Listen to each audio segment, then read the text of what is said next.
Hi everyone, my name is Camila Almanza Cruz, and today I'll be sharing my community resource presentation with you. For this assignment, I decided to focus on a program that's based in my hometown of Wasco. The resource is Wasco Police Activities League, or Wasco PAL. So today I'll be talking about what PAL is, why it was created, who it serves, and what kind of resources it offers. Specifically, I'll talk about the introduction, history of PAL, location, agency, services, procedures, days and times of operation, and I'll include extra resources and my references. My goal is to give you a clear picture of how this program works and why it's a valuable part of the community of Wasco. I chose this agency because living in Wasco, I've seen how important after-school involvement can be, specifically for communities that don't have a lot of structured space for children and teens. PAL is a program that makes the effort to keep the youth of the community busy, active, entertained, and safe. The fact that it's run by local police department makes it even more special. The program strongly believes in the model TIGER, which stands for teamwork, combine efforts and support to achieve goals. Integrity, doing the right thing when nobody is watching. G, growth, embracing challenges and seeking opportunities. E, excellence, striving to be and do the best you can. R for respect, treating one another with dignity, kindness, and empathy. I'll also talk about how the program began. So POW isn't just something in the community of Wasco, it's actually a part of a nationwide program that's been around for several years. In fact, Bakersfield has its very own PAL program surrounding cities like Shafter and Arvin do too. Although not every city in the nation has a chapter, the program continues to grow each year. Across the country, PAL chapters are known for connecting law enforcement officers with youth through sports, mentorship, and community activities. The Wasco PAL chapter is very new. It officially opened this past August, a little over a year after the city formed its very own police department. This means that the chapter is still growing and figuring out what works best for the local communities um, and the families, but even in the short amount of time, it's created a safe space for many youth. When a city starts a PAL program, the main goal is to build trust with law enforcement, offer guidance, and give children positive things to do outside of school. Considering the challenges that many small towns face, like limited after-school options or rising concerns about youth community engagement, PAL really fills an important need. Next, I'll talk a little about where exactly the program actually takes place. The Wasco PAL Center is located at 1276 Birch Avenue, right across from Barker Park. The building is not very big, but for the purpose it serves, it works, and members make a great use of the space. It has enough room for staff, meetings, drop-in activities, and physical activity spaces like boxing rings.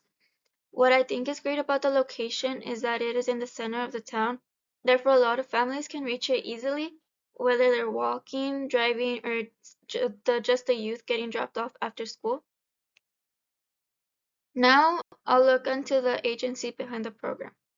So Wasco POW is supervised by the Wasco Police Department, but it's not just the officers running everything. There are also volunteers, community members, and a board of directors that help keep the program organized. The board includes Alessio Mora as president, Vicente Luna as vice president, Carrie Cobb is the secretary and treasurer, and other board members include Charlie Fivecoat, Lloyd Galarita, Jose Garcia, Carlos Harrison. All these members plus other volunteers help plan the events, support the youth, and make decisions for the program. Having both law enforcement and community members actively involved is actually one of the strengths of PAL, I believe. It shows children that police officers are approachable and supportive, not just people who enforce rules. It also shows families that the whole community is working together to give the youth of Wasco a positive experience. Now, who are the services for? PAL is open to any youth in Wasco under the age of 18. It is especially helpful for kids who may need structured activities after school or who might benefit from extra guidance or mentorship. What I really like about the PAL is that it emphasizes inclusion. When they welcome youth and the children don't have to meet certain income levels, they also don't have to be a part of specific groups or they don't need a referral to attend the center. If they want a safe space to go after school, they are welcome. The overall goal is to give kids a fun, safe, and positive experience while helping prevent juvenile delinquency in the community. And in a smaller town like Wasco, that kind of support makes a huge difference. Next are the types of services offered. First, youth sports programs. One of the biggest components of PAL is youth sports. As of now, they offer activities like boxing, team sports, and physical fitness programs. These programs help children build confidence, discipline, and healthy habits. And what's nice is that you don't have to be good at sports. The whole point is participation and self-improvement. Second, youth leadership opportunities. POW encourages youth members to take part in community service and local events. They've helped in the Wasco Rose Festival, which is a big festival that the community holds in early September. Additionally, PAL participates in community cleanups and other smaller events around the city. These activities help youth build leadership, responsibility, and pride in their community. It's also a great way for them to meet new people, get involved, and feel connected.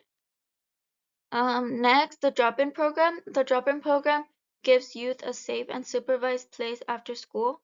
They can do homework, hang out with friends or other members. They can use resources and join group activities. At the beginning of the school year, PAL even hosted a back-to-school event where they handed out basic school supplies like backpacks and pencils and notebooks. And they also hosted a burger lunch to motivate the children to start the school year strong. Simple things like that go a long way in supporting families in any community, not just Wasco. Next, the procedures for services. Youth interested in participating in the PAL program must be registered through the PAL directory. Parents or caregivers must fill out a consent form and application, which can be done online. According to the website, volunteers wanting to help out have to complete fingerprinting and go through an interview, in addition to submitting an application. This helps ensure that youth are kept safe and that all volunteers are responsible adults. Now, days and times of operation. PAL is open Monday through Thursday from 2 p.m. to 5 p.m. It is closed on holidays. These hours are arranged this way to give children a place to go right after school ends. Additionally, I want to share a few helpful resources in case you want to learn more on your own. So if anyone is interested, here's some basic contact information. Again, the address is 1276 Birch Avenue in Wasco, California. The phone number you can use to contact the center is 661-759-5220. A good email to contact them is digarcia@cityofwasco.org. To find the website, you can search City of Wasco PAL. Additionally, Wasco PAL does take donations to help expand and improve the center. Overall, the Wasco Police Activities League is a growing and really important resource in the community of Wasco. It provides a safe environment for youth, opportunities to stay active, chances to develop leadership skills, and positive relationships with law enforcement. Thank you so much for listening to my presentation. I hope this gave you a better understanding of the Wasco PAL program and how it supports the youth.